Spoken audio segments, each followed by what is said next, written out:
குருசாமி கால தொட்டு கூடி ஒரு சரணமிட்டு புலியேறும் பொன நினைச்சு புல்லரிக்க சரணமிட்டு காந்தமல ஜோதியானவா எங்க காவலாக வந்து சேரப்பா.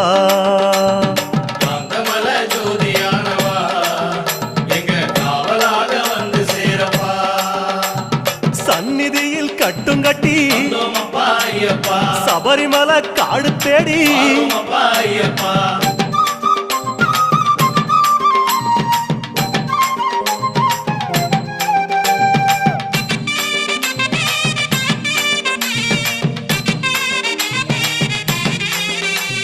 கார்த்திகையில் மாலையிட்டு கனிவாக விரதம் வச்சு மணிமணியா மாலையிட்டு